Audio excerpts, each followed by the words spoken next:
Good morning student. अपना topic चल रहा था एटमॉस्फेयर और आज अपनी क्लास नंबर 3 होगी। क्लास नंबर 3 की बात है।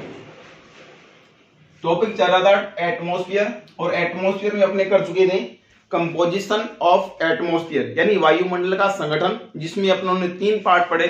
गैसेस के बाद डस्ट पार्टिकल और डस्ट पार्टिकल के बाद वाटर वेपर। तो क्लास नंबर अपने 3 हो रही है।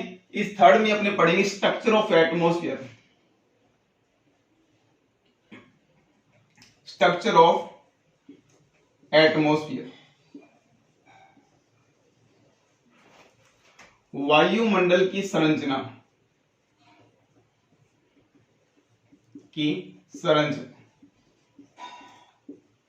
वायुमंडल की संरचना। वायुमंडल की संरचना में अपने पढ़ेंगे लेयर ऑफ एटमॉस्फेयर, वायुमंडल की परत।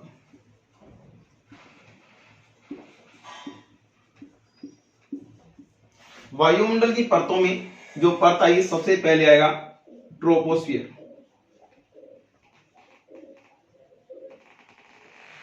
शोभमंडल, शोभमंडल के बाद दूसरी परत आई स्ट्रेटोस्फियर।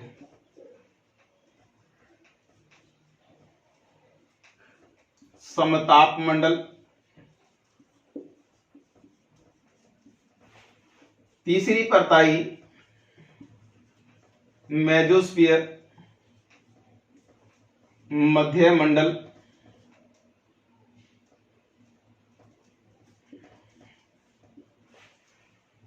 चार नंबर पर आयनोस्फियर, आयन मंडल। 5 नंबर पर एक्सोस्फियर, बरही मंडल। यानी जो लेयर ऑफ एटमॉस्फेयर को कितने पार्ट में डिवाइडेशन किया? 5 लेयर में डिवाइडेशन की। 5 लेयर में सबसे पहली जो लेयर होगी ट्रोपोस्फियर, स्ट्रेटोस्फियर, मेजोस्फियर, आयनोस्फियर और कौन सा है? एक्सोस्फियर। शोभमंडल, समताप मंडल, मध्य मंडल, आयन मंडल और कौन सा? बरही मंडल।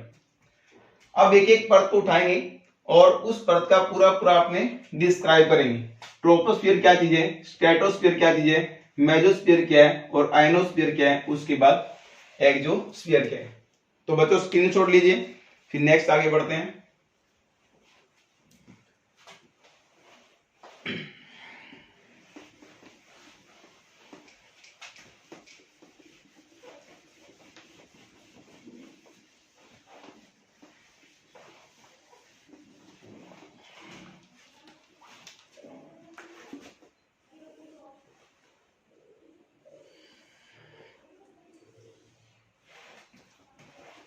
ये अपना सरफेस है यानी धरातल। यहां से अपनी बात करते हैं इक्वेटर लाइन की यानी भूमध्य रेखा, और इधर से बात करते हैं पोल यानी ध्रुव। यहां पर सबसे पहली अपने धरातल से जैसे ऊंचाई पर जाएंगे, पहली परत जो आएगी ट्रोपोस्फियर आएगी, यानी कौन सा? शोभमंडल। शोभमंडल इसकी हाइट है पोलर एरिया पर तो 8 से लेकर 10 किलोमीटर ध्रुवों पर, और यहां से लगभग कितनी है? 18 किलोमीटर। कहां पर? भूमध्य रेखा। शोभमंडल के बाद समताप मंडल, समताप मंडल यानी स्ट्रेटोस्फियर, इसकी अप टू हाइट है 50 किलोमीटर। 50 किलोमीटर के बाद 80 किलोमीटर तक आएगा अपने पास मध्य मंडल, जिसको अपने मेजोस्फीयर बोलते हैं। उसके बाद आएगा आयन मंडल, और आयन मंडल के बाद क्या आएगा? ये जो आएगा कौन सा? बरही मंडल, एक्सोस्फीयर। ये आयनोस्फीयर। इसकी हाइट होगी 80 से लेकर 640 से 400 और उसके बाद यहाँ पर 10,000 किलोमीटर तक इसकी हाइट है। तो हर वायुमंडल देखें ट्रोपोस्फियर क्या है, ट्रोपोस्फियर के बाद स्ट्रेटोस्फियर, मेसोस्फियर, आयनोस्फियर, कौन सा एक्सोस्फियर। सबसे पहले बात करेंगे अपनी ट्रोपोस्फियर।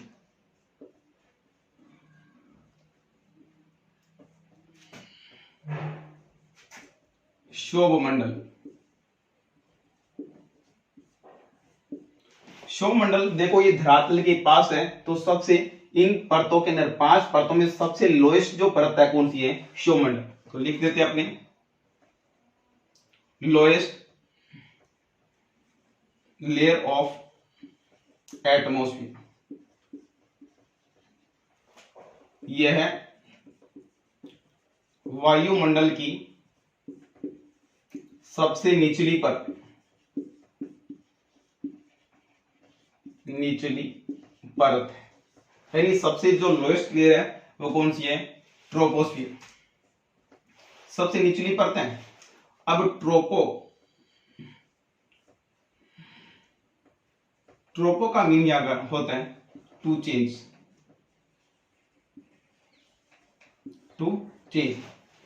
तो यहां पर ट्रोपो का जो मीन है इसका जो अर्थ होगा क्या होगा, टू चेंज यानी बदलना।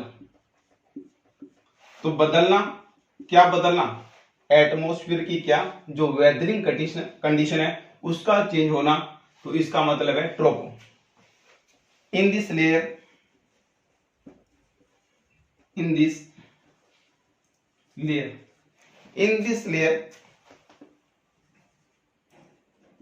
various condition of weather, इस परत में मौसमी घटनाओं का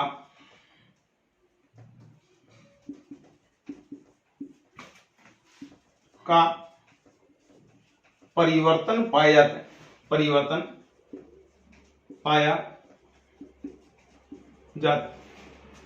ठीक है। वेरियस कंडीशन यानी विभिन्नता पाई जाती, परिवर्तन यानी कौन सी है, विभिन्नता पाई जाती। इसी विभिन्नता को यानी परिवर्तन हो रहा है तो इसको, इस एटमॉस्फेयर को बोल सकते हैं चेंजोस्फीयर। चेंज हो रही है तो इसको क्या बोलते हैं, चेंजस्फीयर। क्या बोलेंगे अपने, परिवर्तन मंडल। क्वेश्चन ये आता है परिवर्तन मंडल किसको कहा जाता है, तो अपने कहेंगे क्या कहेंगे, शोभमंडल। तो बिल्कुल सिंपल सी है, सबसे लोएस्ट लेयर है तो ट्रोपो का मीन होता है टू टेन यानी बदलना।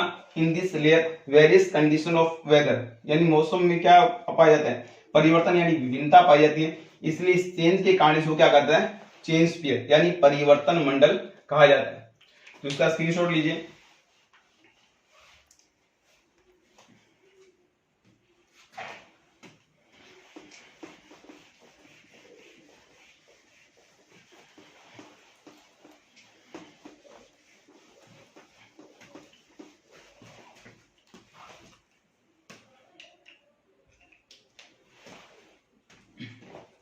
अब इस ट्रोपोस्फीयर की हाइट की बात है, हाइट यानी ऊंचाई। ऊंचाई आपको दो तरह से दिख रही होगी, यहां पर भूमध्य रेखा पर 18 किलोमीटर और पोलर एरिया पर लगभग 8 से लेकर 10 किलोमीटर। यहां लिख देते हैं इक्वेटर लाइन, भूमध्य रेखा पर ऊंचाई कितनी है, लगभग 18 किलोमीटर, एवरेज 18 किलोमीटर। और जो पोलर एरिया है, ध्रुवों पर जो ऊंचाई है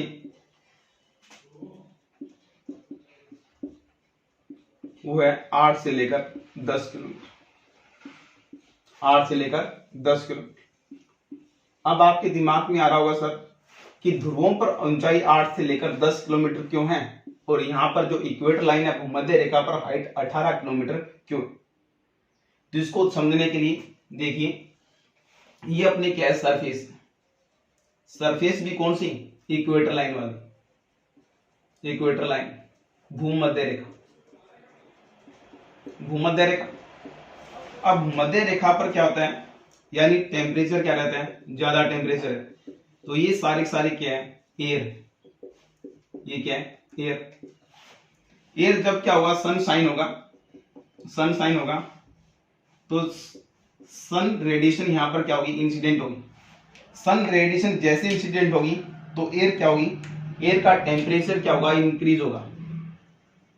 टेम्परेचर क्या होगा, इंक्रीज। टेम्परेचर इंक्रीज होगा तो एयर क्या होगी, एक्सपेंड करेगी, एक्सपेंड करेगी।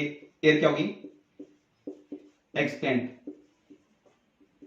यानी वायु क्या होगी, फैलाव होगा। इस वायु में फैलाव होगा तो क्या होगा, वॉल्यूम, वॉल्यूम, आयतन बढ़ेगा, बढ़ेगा, यानी वॉल्यूम क्या होगा, इंक्रीज होगा। इंक्रीज होगा तो क्या होगा, इसकी हाइट जो चली जाएगी लगभग कितनी चली जाएगी, 18 किलोमीटर तक। ये कारण, तो दोबारा देखना, यानी जैसे सन इंसिडेंट होगा, जो सरफेस जैसी हॉट होगी तो एयर की नजदीक एयर होगी, वो भी क्या होगी, गर्म होगी। एयर का टेम्परेचर बढ़ेगा, एयर टेम्परेचर होगा तो क्या होगा, एयर एक्सपेंड करेगी, फैलाव होगा और राइज अप करेगी। एयर जैसी राइज अप करेगी तो इसकी किलोमीटर कितनी हो जाएगी, 18 kilometre on the equator line. यही अपने देखते हैं कहां पर, पोलर एरिया। ये कौन सा है, पोल। पोल पर टेम्परेचर यहां पर क्या है, कम है। टेम्परेचर कम है तो ये सारी एयर होगी जो नियर अबाउट ऑफ कौन सा, सरफेस, यानी पोल का जो धरातल है, इस धरातल के क्या होगी, निकट होगी। टेम्परेचर कम होगा तो एयर क्या करेगी, श्रिंक करेगी। एयर क्या करेगी, श्रिंक करेगी, श्रिंक यानी सिकुड़ेगी, सिकुड़ेगी, सिकुड़ेगी तो इसकी हाइट लगभग कितनी रह जाएगी, अपने कहेंगे 8 से लेकर 10 किलोमीटर, 8 से लेकर 10 किलोमीटर की क्या हो जाएगी हाइट।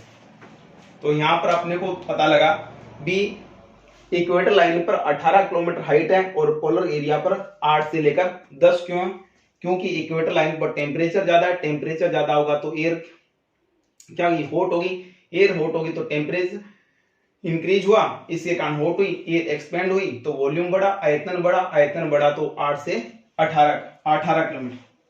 ये जो पोलर एरिया होगा, टेम्परेचर कम है तो एयर क्या हो रही है, श्रिंक कर रही है। श्रिंक करेगी तो वॉल्यूम क्या होगा बच्चों, वॉल्यूम, आयतन क्या होगा, कम होगा। अगर आयतन कम है तो इसकी ऊंचाई भी लगभग 8 से लेकर 10 किलोमीटर होगी। तो ये आपका टॉपिक क्लियर कर दिया, स्क्रीनशॉट लीजिए बच्चों। नेक्स्ट आगे बढ़ते हैं।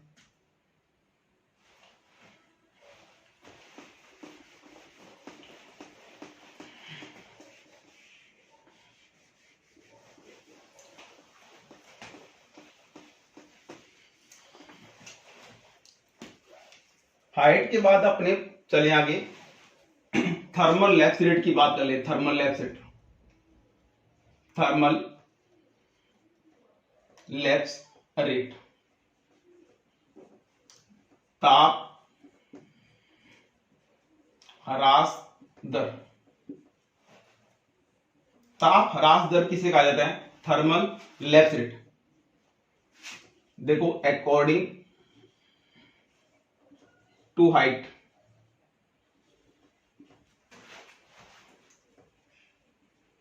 Change in temperature,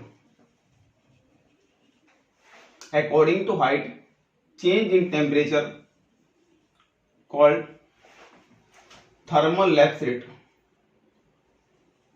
thermal lapse rate. ऊंचाई के अनुसार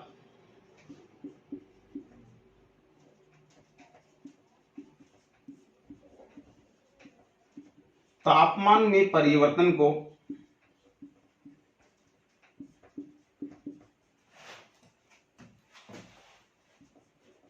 ताप ह्रास दर कहा जाता है। यानी अकॉर्डिंग टू हाइट क्या हो, चेंज इन टेम्परेचर, तापमान में क्या आना, चेंज आना, इसी चेंज को क्या बोलते हैं, थर्मल लैप्स रेट। अब ताप ह्रास दर भी कितने टाइप की होती है, 2 टाइप की होती है। कितने प्रकार है? दो। एक होगा पॉजिटिव लैप्स रेट, एक होगा नेगेटिव लैप्स रेट। धनात्मक ताप ह्रास दर, और एक होगा ऋणात्मक ताप ह्रास दर। तो अपने को दोनों टाइप पढ़ने हैं कि पॉजिटिव लैप्स रेट क्या होती है और नेगेटिव लैप्स रेट क्या होती है, यानी धनात्मक ताप ह्रास दर क्या है और ऋणात्मक ताप ह्रास दर। तो इस अपने को ट्रोपोस्फीयर में देखना है, सौरमंडल में यहां पर पॉजिटिव लैप्स रेट पाई जाती है या नेगेटिव लैप्स रेट पाई जाती है। तो इसको क्लियर करने के लिए अपने को दोनों समझने पड़ेंगे, पॉजिटिव लैप्स रेट क्या है और नेगेटिव लैप्स रेट क्या है। स्क्रीनशॉट लीजिए बच्चों।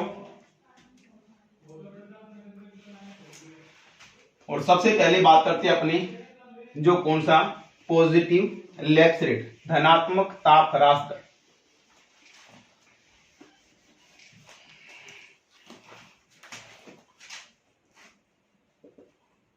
Positive lapse rate,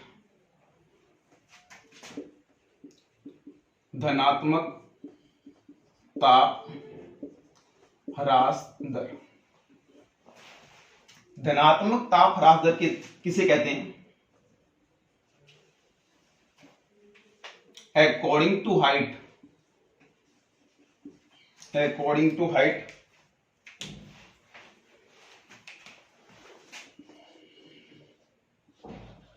temperature will be decrease, called positive lapse rate, lapse rate। ऊंचाई के अनुसार तापमान में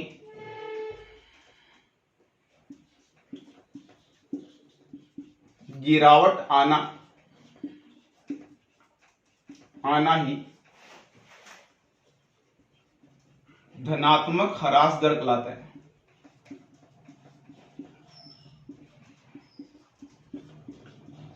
यानी according to height temperature will be decrease, अगर तापमान में कमी आ जाए तो क्या होगा, इसको क्या बोलेंगे, धनात्मक ताप ह्रास दर। क्या बोला जाएगा, धनात्मक ताप। यानी ऊंचाई जैसे जैसे बढ़ेगी और तापमान में क्या होगी, गिरावट आएगी, इसी को बोलते हैं धनात्मक ताप ह्रास दर। क्या बोलेंगे, धनात्मक ताप ह्रास। जो कैसे होगा, ये क्या है, धरातल, धरातल सरफेस, सरफेस के पास क्या है, ये एयर है। क्या हुआ, सनशाइन हुआ, सन की रेडिएशन क्या होगी अर्थ सरफेस पर आई, जैसी अर्थ सरफेस पर आई, ये अर्थ सरफेस पर टेम्परेचर क्या होगा, बढ़ेगा, तापमान बढ़ेगा, और तापमान बढ़ेगा तो यहाँ पर जैसे इंक्रीज होगा तो यहाँ की एयर भी क्या हो जाएगी, यहाँ पर गर्म हो जाएगी। ये जो एयर दिखाई हो रही, यहाँ पर टेम्परेचर क्या होगा, टेम्परेचर किसका, एयर का भी टेम्परेचर बढ़ गया, एयर का टेम्परेचर बढ़ा और ये सारे जितनी भी ऊपर भी क्या होगी, ये एयर होगी। ये एयर है जो ऊपर वाली कैसी है, cold air, cold air, cold air है तो टेम्परेचर इसका क्या है, लो, टेम्परेचर इसका क्या है, लो। तो अकॉर्डिंग टू हाइट, जैसे जैसे हाइट पर जाएंगे तो यहाँ पर टेम्परेचर क्या है, ज्यादा, टेम्परेचर ज्यादा है, और यहाँ पर टेम्परेचर क्या हो गया, को कम हो गया। तो देखो टेम्परेचर कम, तो अकॉर्डिंग टू हाइट टेम्परेचर क्या होना, कम होना, कम होना ही क्या कहलाएगा, धनात्मक ताप ह्रास दर। क्या बोलेंगे, धनात्मक ताप ह्रास दर। इसी धनात्मक ताप ह्रास दर को सामान्य ताप ह्रास दर भी कहा जाता है। वो कैसे कहा जाता है, इसको एक्सप्लेन करते हैं, धनात्मक ताप ह्रास दर। तो अकॉर्डिंग टू हाइट टेम्परेचर क्या होना, डिक्रीज होना। अब जो अपना है कि ट्रोपोस्फियर, ट्रोपोस्फियर में क्या होता है, अकॉर्डिंग टू हाइट टेम्परेचर क्या होता है, कम होता है। तो जो यहां पर कैसी लैप्स रेट पाई जाती है ट्रोपोस्फीयर में, तो अपने कहेंगे पॉजिटिव लैप्स रेट। दोबारा देखना आगे, स्क्रीनशॉट लीजिए।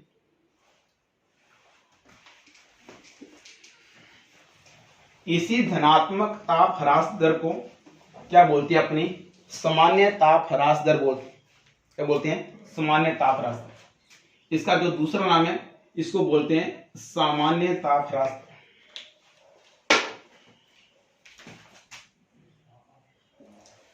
सामान्य ताप ह्रास दर, normal lapse rate, normal lapse rate. आपको इस बात का पता है कि नॉर्मल लैप्स रेट में क्या होगा, जैसे जैसे ऊंचाई पर जाएंगे तापमान में क्या आएगी, कमी आएगी।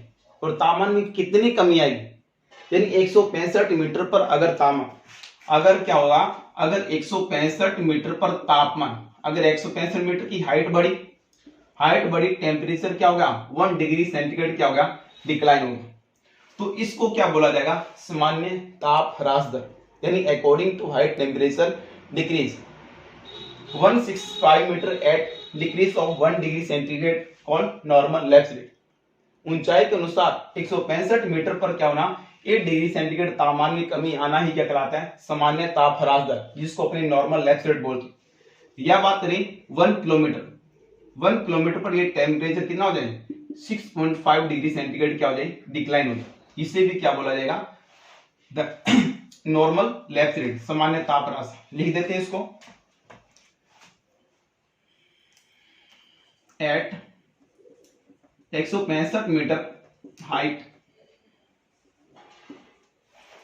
टेम्परेचर विल बी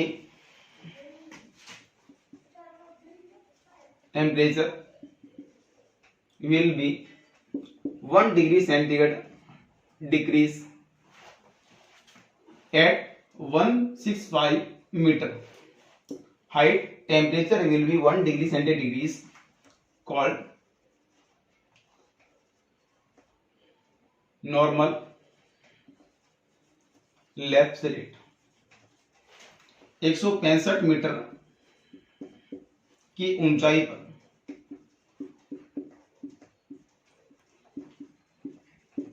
तापमान में 1 डिग्री सेंटीग्रेड गिरावट सामान्य ताप ह्रास दर कहलाता है, ताप ह्रास दर कहलाता है। ये आपका नॉर्मल लैप्स रेट भी कंप्लीट हो गया। तो अपना जो ट्रोपोस्फियर है, ट्रोपोस्फियर में क्या मिलेगा अपने को, नॉर्मल लैप्स रेट। यहां पर लिख देते हैं, चलो पहले उसको क्लियर कर लेते हैं, नेगेटिव लैप्स रेट। तो इसका स्क्रीनशॉट लीजिए।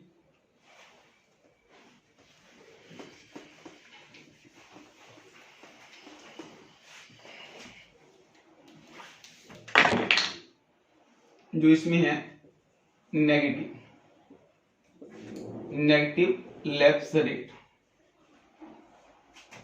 ऋणात्मक ताप ह्रास दर, ऋणात्मक ताप ह्रास दर। अब ऋणात्मक ताप ह्रास दर क्या है उसको अपने क्लियर करते हैं।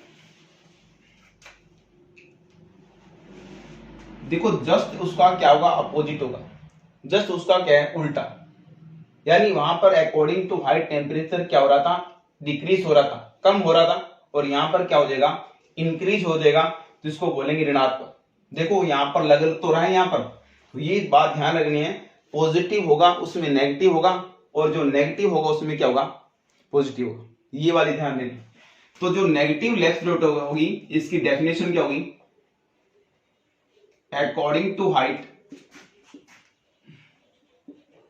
टेम्परेचर विल बी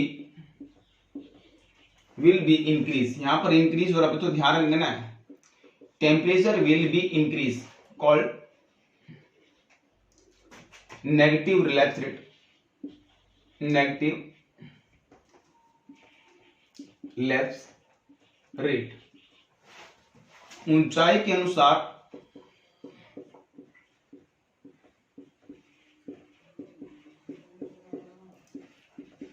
तापमान, एक मिनट,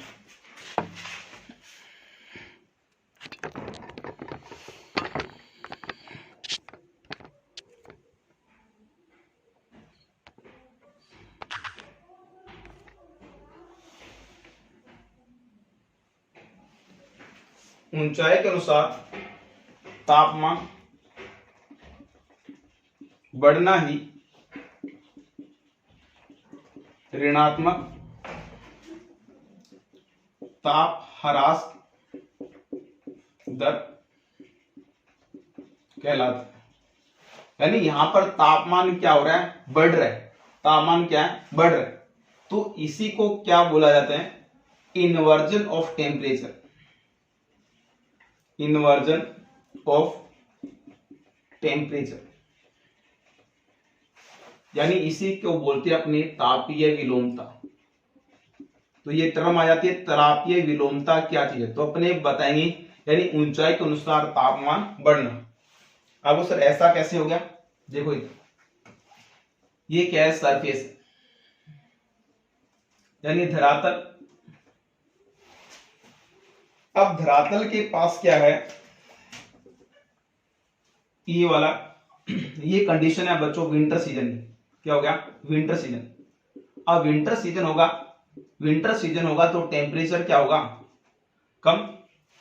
अगर धरातल का टेम्परेचर और कम हुआ तो एयर का टेम्परेचर भी क्या हो जाएगा, एयर का टेम्परेचर भी क्या हो जाएगा, और कम हो जाएगा।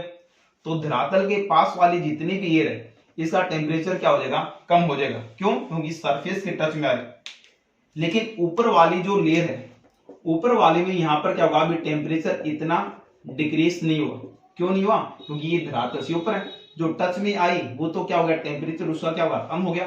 तो यहां पर टेम्परेचर क्या अभी ज्यादा है, टेम्परेचर ज्यादा है। तो यहां पर अब देखेंगे धरातल से ऊंचाई पर जाने पर, सरफेस टू क्या जाएंगे, हाइट पर। धरातल से ऊंचाई पर जाने पर टेम्परेचर क्या हो रहा है, बढ़ रहा है। देखो टेम्परेचर डिक्लाइन से क्या हो रहा है, इंक्रीज हो रहा है। तो इसी को क्या बोला जाएगा, तापीय विलोमता, यानी inversion of temperature, inversion of temperature. तो इसको स्क्रीनशॉट लीजिए, इन्वर्जन ऑफ टेम्परेचर। तो आपको दोनों बातें क्लियर होगी, एक तो पॉजिटिव लैप्स रेट और नेगेटिव लैप्स रेट, सामान्य ताप ह्रास दर क्या होती है और तापीय विलोमता क्या होती है। अब यहां पर एक छोटी सी टर्म और इंक्रीज करूंगा। अब देखो यहां पर इक्वेटर लाइन पर जैसे जैसे मैंने बताया था, ट्रोपोस्फीयर में अकॉर्डिंग टू हाई टेम्परेचर क्या होता है, डिक्रीज होता है। यानी जो सौरमंडल है, तापमान में जैसे ऊंचाई पर जाते तापमान में कमी पाई जाती। तापमान में कमी होगी तो जब ये 8 से 10 किलोमीटर की ऊंचाई पर जाएंगे, यहां पर तापमान हो जाएगा माइनस का 45 डिग्री सेंटीग्रेड, माइनस का 45 डिग्री सेंटीग्रेड। और ये 18 किलोमीटर पर कितना हो जाएगा, माइनस का 80 डिग्री सेंटीग्रेड। यहां पर तापमान कितना होगा, माइनस का 80 डिग्री सेंटीग्रेड। यहां पर क्या होगा, माइनस का 45 डिग्री सेंटीग्रेड। देखो यहां पर जो ये कौन सी रेखा है, भूमध्य रेखा, भूमध्य रेखा, इक्वेटर लाइन, इक्वेटर लाइन। और यहां पर कौन सी है, पोल, वो ले लिया। ध्रुव, ध्रुवों पर यहां पर क्या होगा, यहां पर जब 18 किलोमीटर होगी, 18 किलोमीटर पर यहां पर टेम्परेचर होगा माइनस का 80 डिग्री सेंटीग्रेड। और यहां पर जो आप टेम्परेचर देखोगे कितना, लगभग 8 से लेकर 10 किलोमीटर की हाइट पर यहां पर टेम्परेचर कितना होगा, माइनस का 45 डिग्री सेंटीग्रेड। यहां पर कितना होगा, माइनस का 80 डिग्री। अब सर ऐसे कैसे टेम्परेचर हो गया, इसकी कैलकुलेशन कर लेते हैं। देखो यहां पर कितनी थी, 18 किलोमीटर थी। और मैंने अभी बताया था नॉर्मल लैप्स रेट में according to high temperature decrease, तापमान कम होता है और 1 किलोमीटर कितना होता है, 6.5 डिग्री सेंटीग्रेड। तो 18 किलोमीटर से 6.5 से मल्टीप्लाई करके देखो, 18 5 है 90, 9 18 6 108, 108 और 9 कितने हो गए, 117 डिग्री सेंटीग्रेड। यानी यहां पर तापमान कितना होना चाहिए आपके अकॉर्डिंग, इस कैलकुलेशन के अकॉर्डिंग माइनस 117 होना चाहिए। लेकिन भूमध्य रेखा पर तो कुछ तापमान होगा, लगभग कितना होगा 30 से लेकर 40 डिग्री सेंटीग्रेड कहां पर होगा? भूमध्य रेखा पर तापमान होगा। अरे होगा ना, क्योंकि भूमध्य रेखा पर तो सूर्य चमक रहा है, तो 30 से लेकर 40 डिग्री सेंटीग्रेड तो भूमध्य रेखा पर तापमान। 117 में से घटा दो लगभग 40 घटाओगे लगभग कितना आ जाएगा? 117 में से 40 क्या लगभग कितना गया? 80 डिग्री सेंटीग्रेड। तो भूमध्य रेखा से 18 किलोमीटर की ऊंचाई पर कितना तापमान मिलेगा? माइनस का 80 डिग्री सेंटीग्रेड। आपकी बात क्लियर होगी। देखो क्या करना है, 117 में से लगभग 40 घटाओगे तो कितना बचेगा? लगभग 80 बचेगा। 80 बचेगा तो मैं इतना ही यहां पर बता रहा हूं कि माइनस का 80 डिग्री सेंटीग्रेड। यही पोलर एरिया पर निकाल लो। पोलर एरिया पर कितना होता है? मान लीजिए कितना है? 8 किलोमीटर। 8 को 6.5 से मल्टीप्लाई, 8 6 48 लगभग 48 डिग्री सेंटीग्रेड। तो एवरेज लिख दिया मैंने माइनस का 45 डिग्री सेंटीग्रेड। आप वो सब चीज इसमें घटाया क्यों नहीं? घटाया इसलिए नहीं क्योंकि यहां पर क्या ऑलरेडी क्या है? 0 डिग्री सेंटीग्रेड। तो ये एवरेज टेम्परेचर है, यानी ध्रुवों पर होगा माइनस का 45 डिग्री सेंटीग्रेड और जो इक्वेटर लाइन वाले एरिया है माइनस का 80 डिग्री सेंटीग्रेड। तो इसका स्क्रीनशॉट लो। तो ये लगभग क्या हो गया? आपका कंप्लीट हो गया है। कौन सा? ट्रोपोस्फियर वाला part.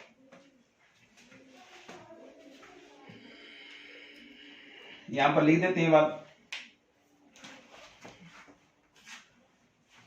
On equator line 18 kilometre height, temperature minus का 80 डिग्री सेंटीग्रेड। भूमध्य रेखा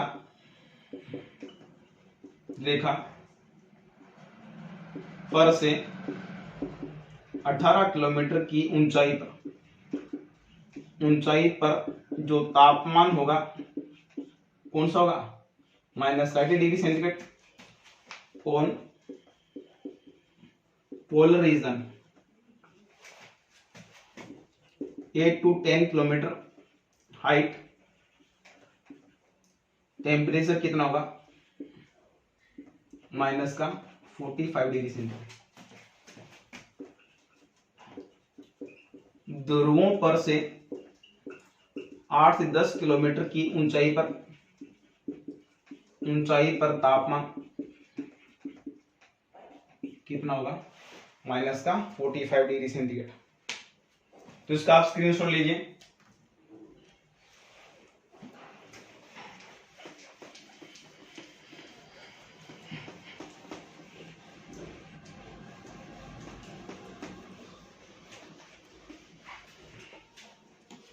अब इसी ट्रोपोस्फियर के ऊपर क्या होता है? एक 1.5 से लेकर 3 किलोमीटर की एक परत पाई जाती है।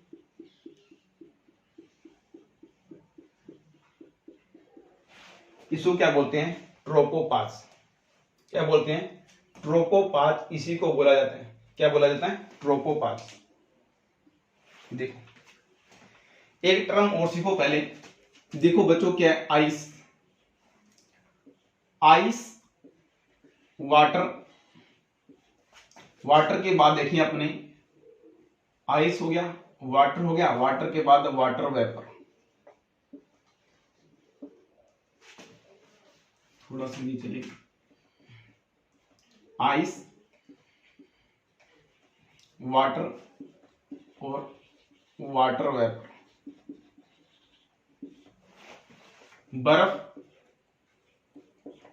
बर्फ से क्या? जल, और जल से क्या? जल वाष्प।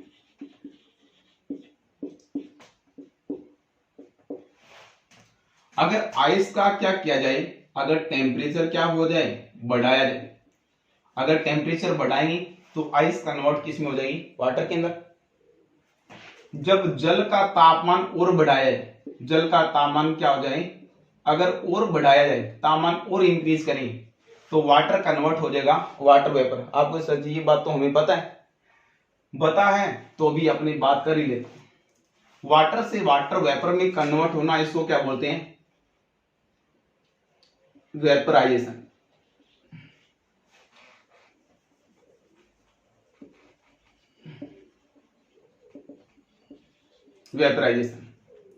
क्या बोलते हैं? अपनी वाष्पीकरण।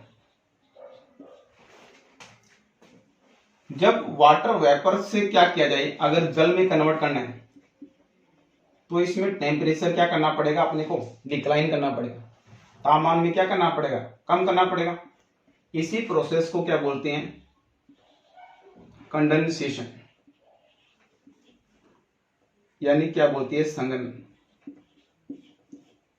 इसी को क्या बोला जाए, संघनन। और टेम्परेचर डिक्रीज करेंगे तो बर्फ में बदल जाएगा। तो अपने को बात पता लगी, अगर तापमान बढ़ाएंगे तो उसका क्या कहलाता है, वाष्पीकरण, वाटर से वाटर वेपर में कन्वर्ट हुआ, जल से जल वाष्प में बदला। जब जल वाष्प से जल में कन्वर्ट करेंगे तो क्या हुआ, टेम्परेचर कम करना पड़ेगा। इसी प्रक्रिया को क्या बोलते हैं, कंडेंसेशन बोलते हैं। तो यहां पर देख लीजिए, ये क्या है, वाटर है, ये क्या है, वाटर।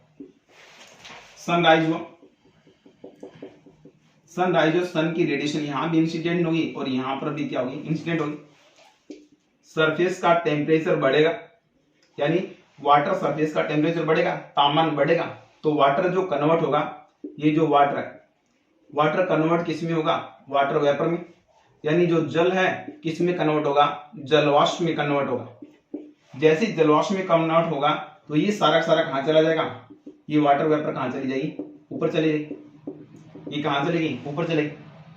आपको इस बात का पता है कि अकॉर्डिंग टू हाइट टेम्परेचर क्या होता है, डिक्रीज होता है, यानी कम होता है, कहां पर, ट्रोपोस्फीयर में। तो यहां पर अगर टेम्परेचर क्या होगा, कम होगा। टेम्परेचर देखो, यहां से तो तापमान बढ़ा तो जलवाष्प कहां चलेगी, एटमॉस्फेयर में चलेगी। क्यों, राइज अप किया, वाटर वेपर ऊपर चलेगी। तो अकॉर्डिंग टू हाइट ट्रोपोस्फीयर में टेम्परेचर क्या हो रहा है, कम। जब टेम्परेचर कम होगा इस प्रक्रिया को क्या बोलते हैं, कंडेंसेशन। और जैसे क्या होगी, टेम्परेचर कम होगा, इसको क्या बोलेंगे, कंडेंसेशन। कंडेंसेशन से क्या बनेंगे, क्या बनेंगे बच्चों, क्लाउड बनेंगे। क्या बनेंगे, क्लाउड। क्या बनेंगे, बादल बने।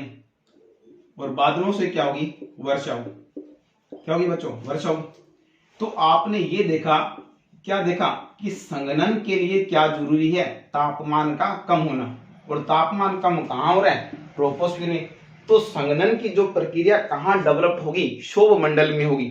कहां पर डेवलप होगी, क्षोभ मंडल, क्योंकि अकॉर्डिंग टू हाई टेम्परेचर क्या हो रहा है, कम हो रहा है। तो टेम्परेचर कम ही चाहिए अपने को, तो इसके लिए क्या, संघनन। तो इसी बात को अपने इसी वे में लिख लेते हैं। तो दोबारा देख लो बच्चों, कोई ज्यादा बड़ी चौड़ी बात नहीं है। टेम्परेचर बढ़ा, तापमान, वाटर था, वाटर वेपर में कन्वर्ट हुआ, जलवाष्प में बदला। और ये सारी जलवाष्प कहां चलेगी, ये ऊपर चलेगी।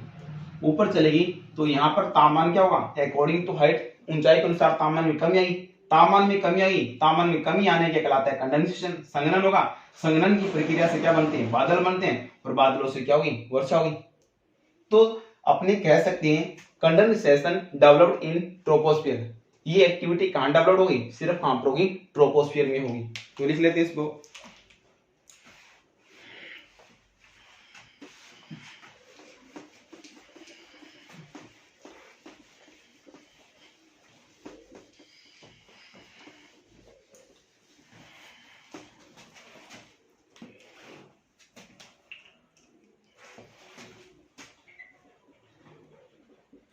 Condensation develop in troposphere. संघनन की प्रक्रिया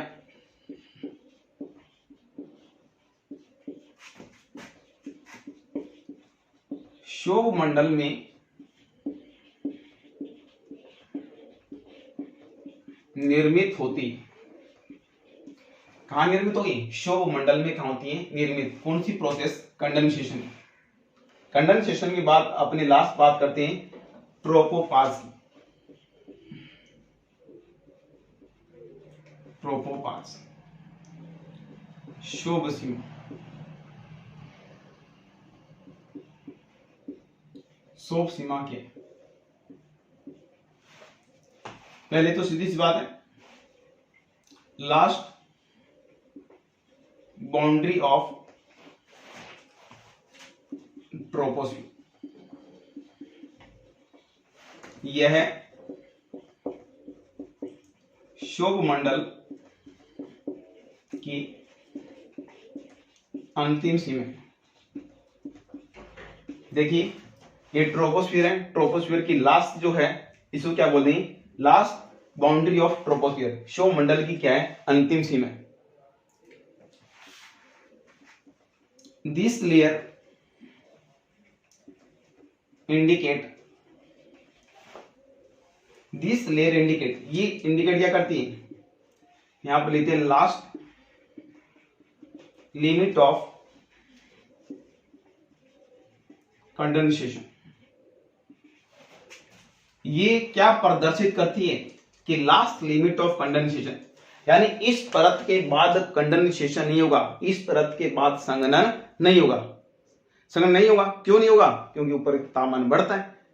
तो संघनन की अंतिम सीमा किसको कहा जाता है, शोभ सीमा को कहा जाता है।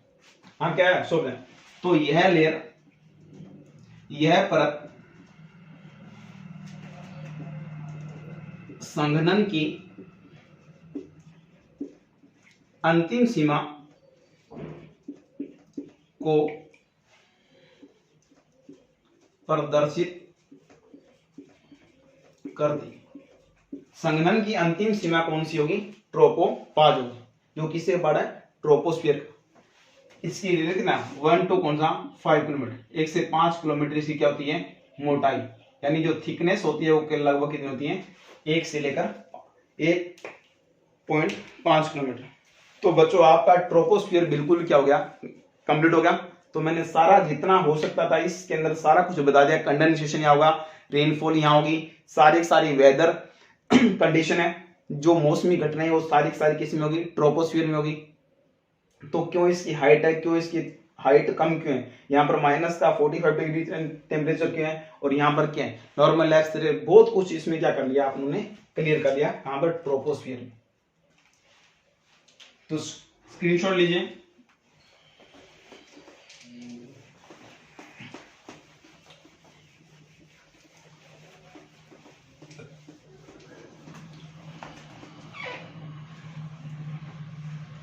देखो बच्चों जो भी टॉपिक कराऊंगा बिल्कुल उसकी जड़ के अंदर जाकर बिल्कुल वो लोग क्लियर किया जाएगा, ऐसा है तो क्यों है। तो सारी फैक्ट ऑफ ज्योग्राफी